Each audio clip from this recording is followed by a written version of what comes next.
Well, what is going on, ladies and gentlemen? My name is Dan Carlin, and you are watching another episode of Sool Radio Oscar Roundup, in which we go over each and every 2022 Best Picture nomination, film by film. With me, as always, is Martha Sullivan, who is a movie fan, a librarian, host of the podcasts Did You Do Your Homework and Love Ya? Which I realize you kind of like go between the Romberg power couple of podcasting. Oh, two podcasts. Trust me. But how is your night going? Pretending So far, we're not recording two episodes in one night. You know, I really think that if you didn't say anything, nobody would even notice. But I made a joke about it once, so now I have to. Fair enough. Like meta humor makes things okay.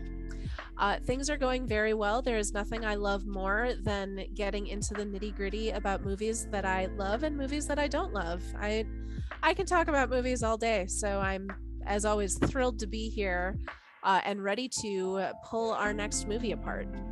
Fucking A, right? And that next movie is the 2021 adaptation of Dune. A brilliant and gifted young man born into a great destiny beyond his understanding must travel to the most dangerous planet in the universe to ensure the future of his family and his people. It stars Zendaya, Timothée Chalamet, Rebecca Ferguson, and Oscar Isaac. And is directed by Denis Villeneuve. So,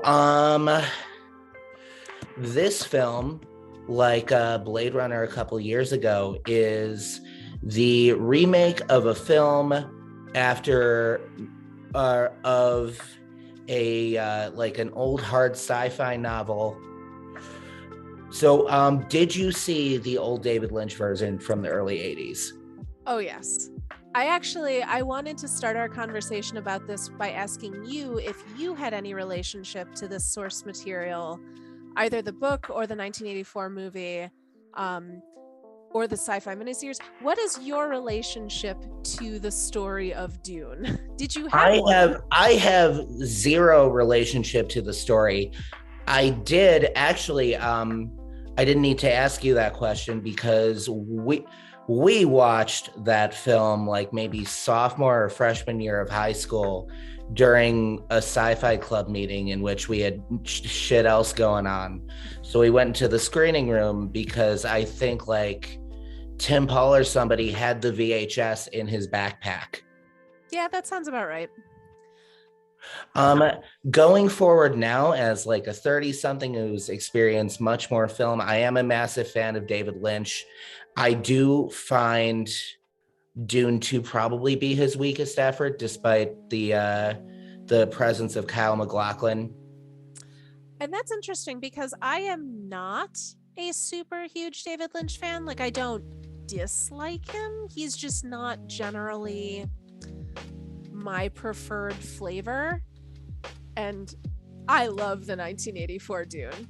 It is it is extra in a way that I feel like we don't see from sci-fi anymore. Like, every choice that he makes in that movie is like the biggest choice he could have made. And I appreciate that. It really did feel in places like a dry run for Twin Peaks. You know, between the casting and the color palettes and just like the very almost unnecessarily outlandish overacting. Mm-hmm. You know, I feel like he was seeing what he could get away with in film before figuring out what he could get away with on network TV.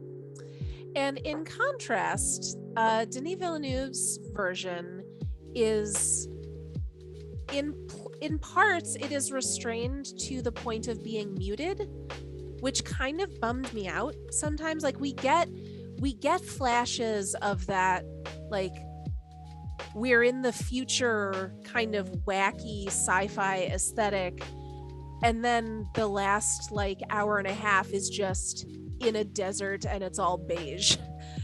So I was a little, there were parts of it where I was like, really, you couldn't think of any way to add something, you couldn't think of any way to add a color in here. It had to be, I mean, God bless Rebecca Ferguson's gold headscarf that she wears in the desert. I remember seeing somebody's tweet. I think it was about Squid Game, like when Squid Game came out. And it was, someone said something along the lines of, I'm really glad a filmmaker finally remembered that you can put like non-earth tones on film. Yes, I believe that was Emily Vanderwerf. She's a culture writer for Vox. And Yeah, I believe she wrote she did all the Sopranos reviews on the AV Club. I remember her. Yeah, she's also, I spoke at length about her with Pete on Did You Do Your Homework when we did an episode about the Matrix movies. But yes, and I agree. I enjoy it when people remember that they can make movies in color. And the beginning, maybe 45 minutes to an hour of this new Dune, when we're on like Caladan and things are stormy and gray and blue.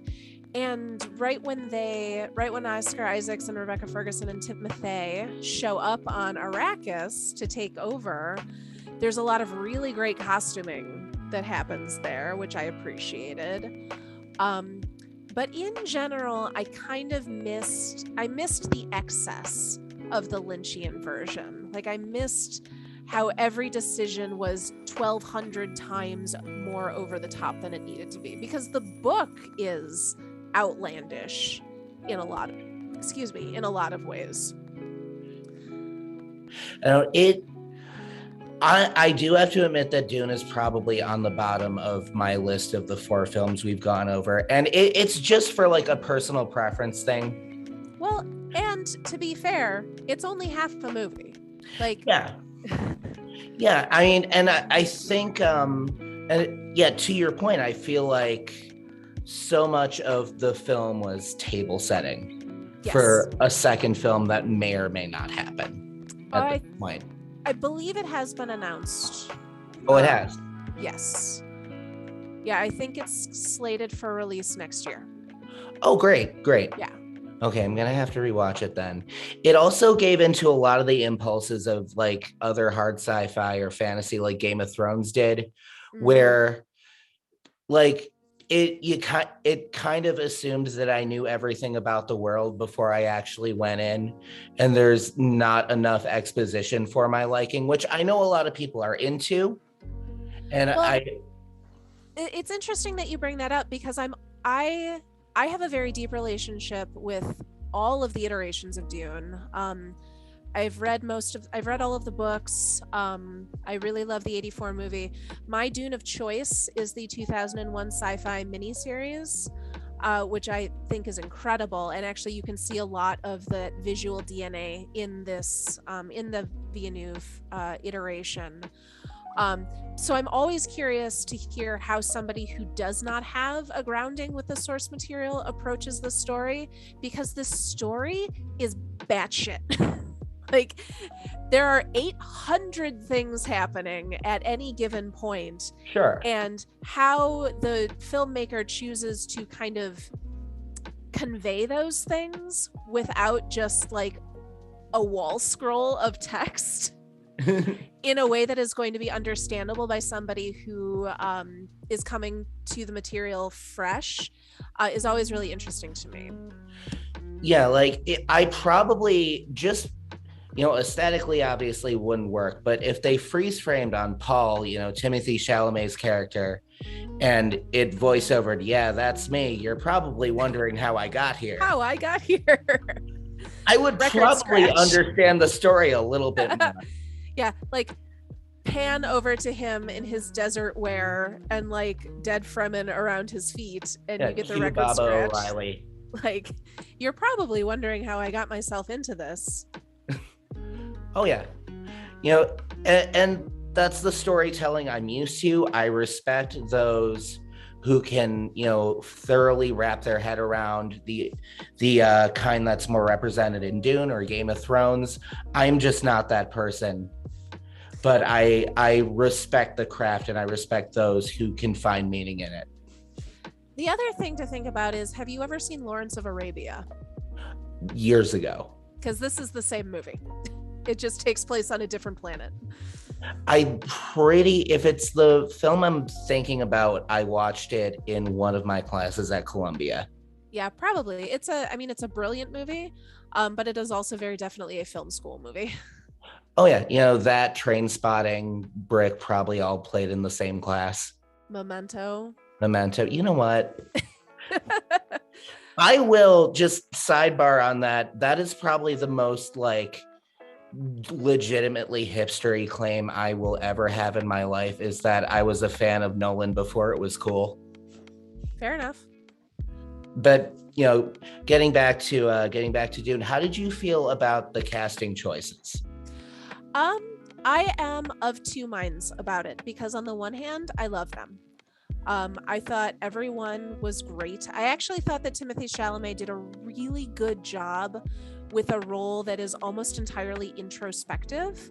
Like Yeah. he has to do a lot of face acting in order to convey like the expositionary thoughts that would be written on a page. He Sure. has to kind of do in his face because Villeneuve did not opt for like heavy voiceover.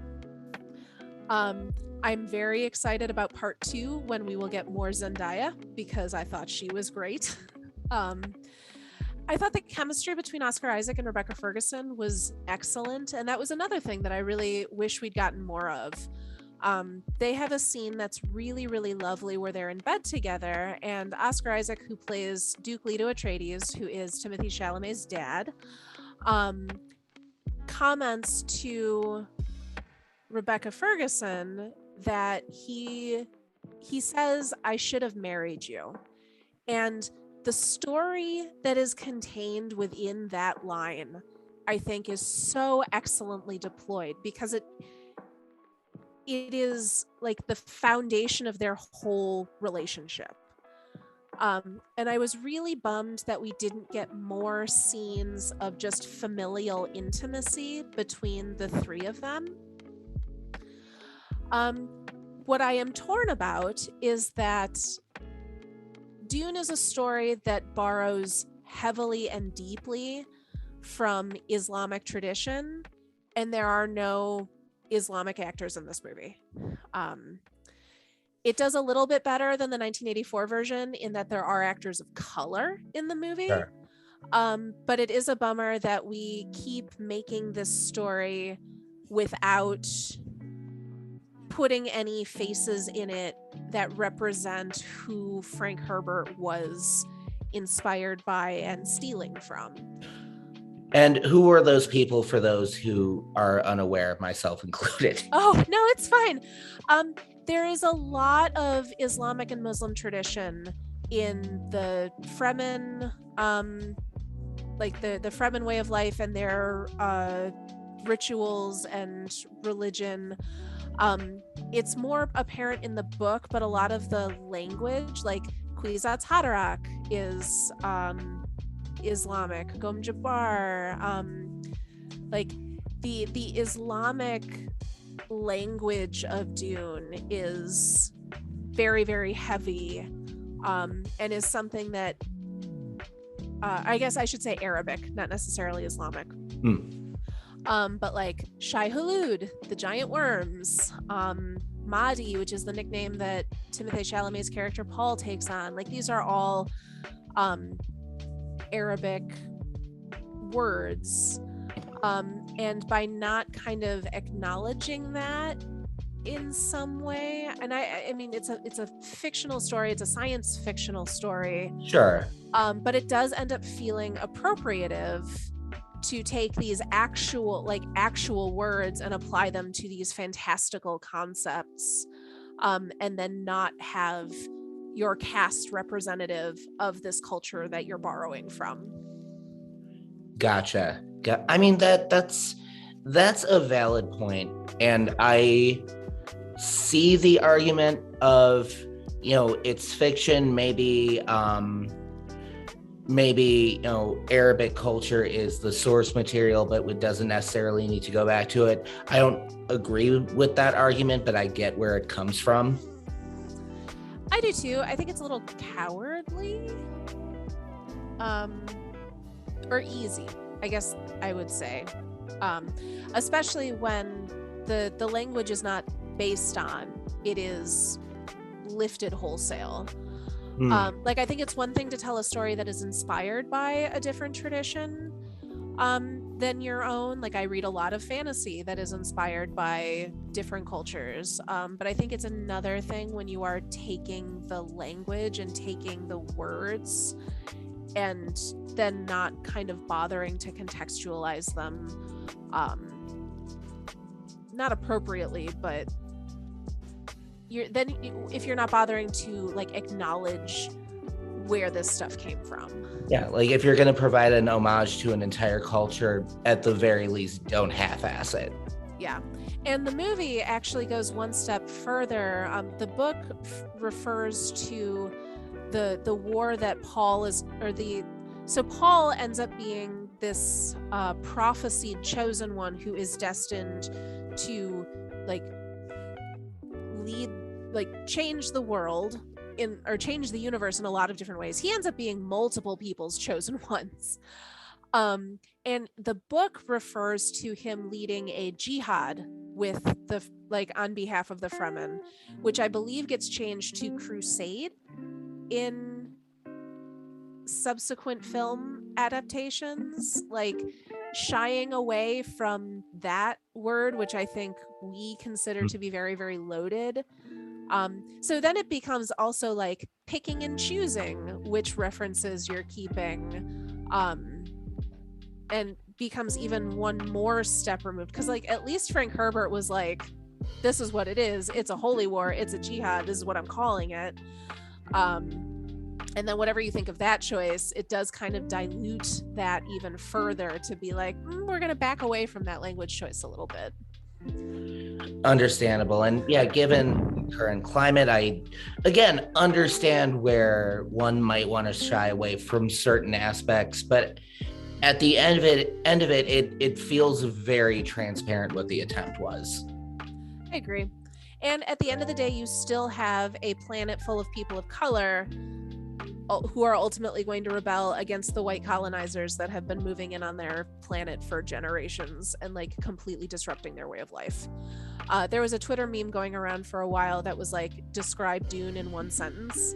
And one of my favorites was everyone loses the war on drugs, which I enjoyed very, very much. But the one that I put up for offer was colonization is bad, actually. Because a lot of this movie is rooted in the fact that other people, white people, are gifted control of this planet that doesn't belong to them. And they're gifted it because it makes whoever controls the resources of it, the spice that powers the universe, the most powerful family in the universe. But it's never the Fremen who live there and who understand where the spice comes from and, you know, how to kind of live with it. Yeah, it's fuck. How do you think Dune is gonna fare during the Oscars, like during this year's ceremony? And should there be a sequel produced or one that comes out? How do you think that's gonna do? I think we might be looking at a Return of the King situation. That's where I was going with that, yeah. Where it got nominated, it has 10 nominations. And just running down, it's nominated in cinematography, which I think it will probably lose to either The Power of the Dog or West Side Story. But is traditionally the purview of like sci-fi films. So we'll see on that one. Sure. It got nominated in costume design, but so did Cyrano and Nightmare Alley, and again, historically, period pieces tend to dominate that one. It got film editing, which is another one where I'm just like, did we watch the same movie? This movie, it's got SAG. It's got some, it has a lot of B-roll footage of the desert that I thought we could have maybe done without. It did. It held on to wide shots a little long to justify an editing nomination. Makeup and hairstyling, possibly. Although I also think that that's the only Oscar that House of Gucci might win, so we'll see. Oh, it might win music. It might win original score because this is a Hans Zimmer score, and the Academy rightfully loves him very, very much. But yeah, mostly I think we're gonna get a lot of nominations this year, and then we'll get a lot of nominations in 2024 for part 2, and that those awards it will win for the achievement of both parts. I think that it being part 1 of 2 is gonna hurt it in a lot of these, particularly like the best picture, adapted screenplay. I think these big awards, it has a much better chance of winning for part 2. Yeah, these movie series that are Oscar contenders, it really is all about the long game. Like you brought up Return of the King in the first episode, basically winning everything on behalf of the entire trilogy.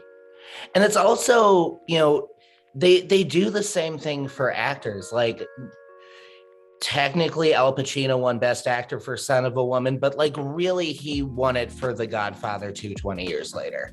Oh yeah, we always do. The Academy is pretty infamous for doing like makeup Oscars. Like, I happen to think that Leonardo DiCaprio, he got his Oscar for The Revenant. I think it was actually for Wolf of Wall Street. Sure. Which is the one that I would have given it to him for. Or just so he and the 3-6 Mafia could have the same amount of Oscars. So yeah, I think the Academy does frequently do like legacy or makeup Oscars when they, with a year's worth of retrospective, can go, ooh, maybe we fucked that one up a little bit. Yeah, like I firmly believe Eddie Murphy's going to win something in 15 years for something he was okay in because he lost at Dreamgirls like 15 years ago. Coming to America has an Oscar nomination. Really? Yes, makeup and hairstyling. Okay, I'm not mad at that. I legitimately forgot that movie existed, and I was really excited to watch it when it came out. I had never seen the first one when the sequel got announced, so that was one of the movies that I watched in quarantine, was the original Coming to America. Which I enjoyed very, very much. I did not see the sequel, but I enjoyed that one. They will occasionally turn the Wiener Circle over in Lakeview into a McDowell's for Halloween. That's adorable. So they'll I don't know if they did it like last year or the year before, but they did do it every year at least up till the pandemic happened. Okay. I enjoy that.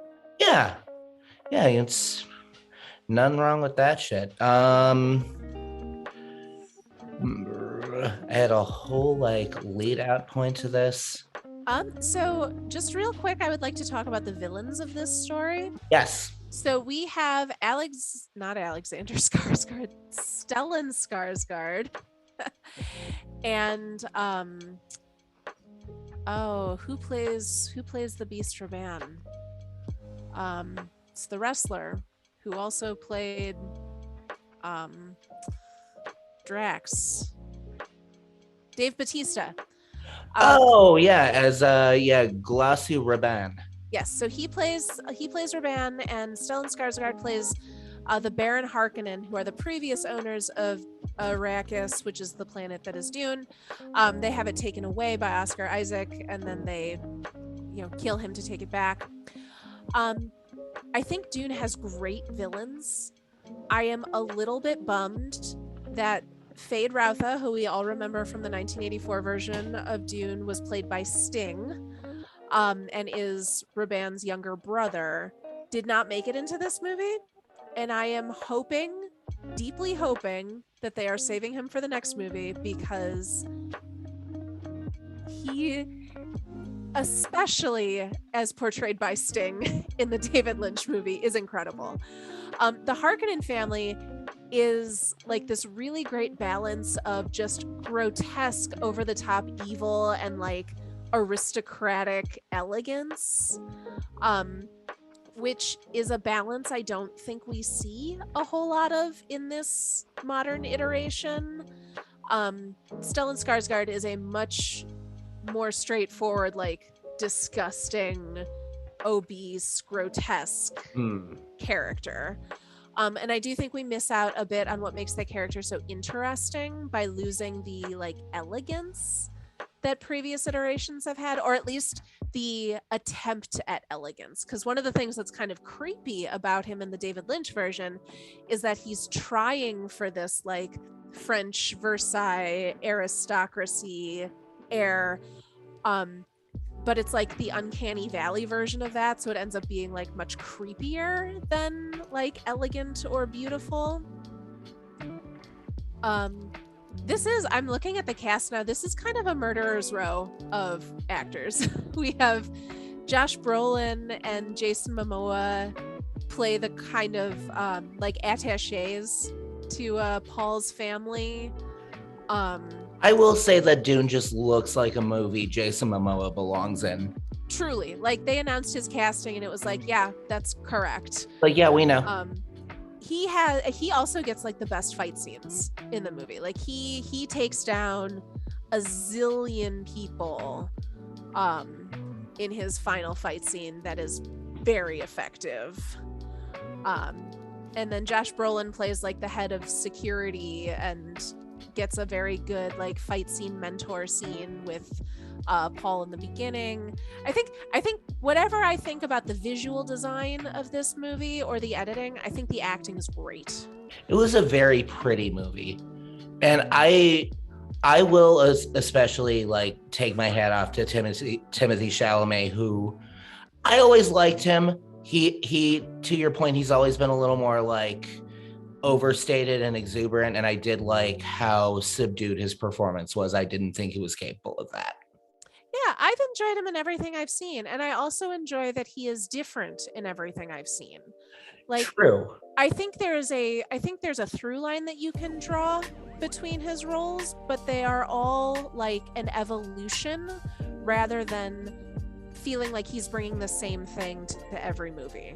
It would have been really easy for him, especially with his look and the age he's at, to be how like Michael Cera was 10 years ago, where it's just, here's Michael Cera in this situation. And I admire that he's gone in the other direction. I agree completely.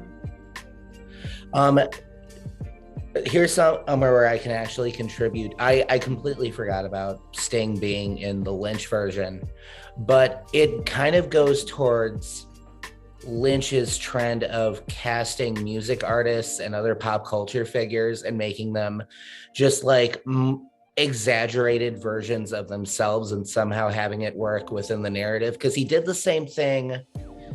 He did the same thing with Richard Pryor in Lost Highway. He did the same thing with David Bowie in Fire Walk with Me, the Twin Peaks movie. I think David Bowie also could have played the Sting role in his Dune, and it would have been just as effective. But yeah, Sting and his eyebrows, man, are pretty unimpeachable in that movie. Nice. A few years ago, my parents went to see Paul Simon at the fucking United Center. And one of the people they were going with bailed. They called and asked if I wanted to come. And I love me some Paul Simon. Absolutely would have gone. It's like, yeah, they're co-headlining with Sting. I'm like, I love Paul Simon, but I don't think I'm willing to sit through Sting for him. I absolutely would have gone to see Sting. I did see Paul Simon's farewell show at the United Center like 2 years later and didn't have to see Sting. So I did make the right decision in the end. Fair enough.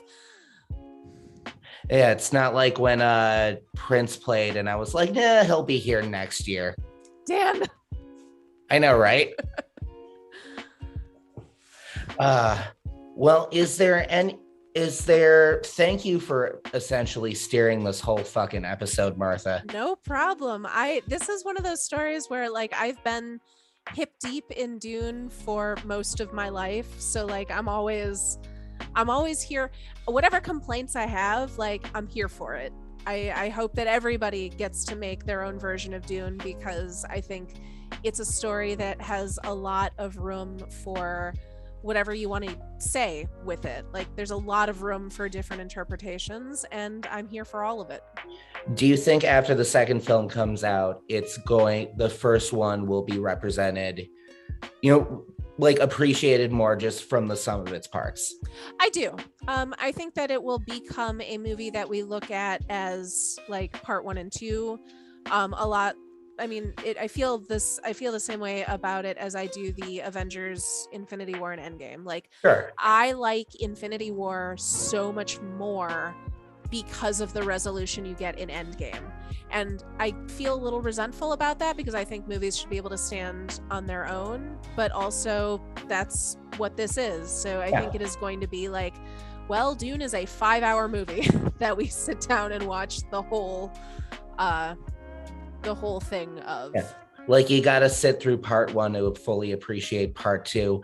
And like a lot of, the most acclaimed TV series are that way. I like Breaking Bad, especially, is infamously that way. You really just need to sit through that first season. It is rough.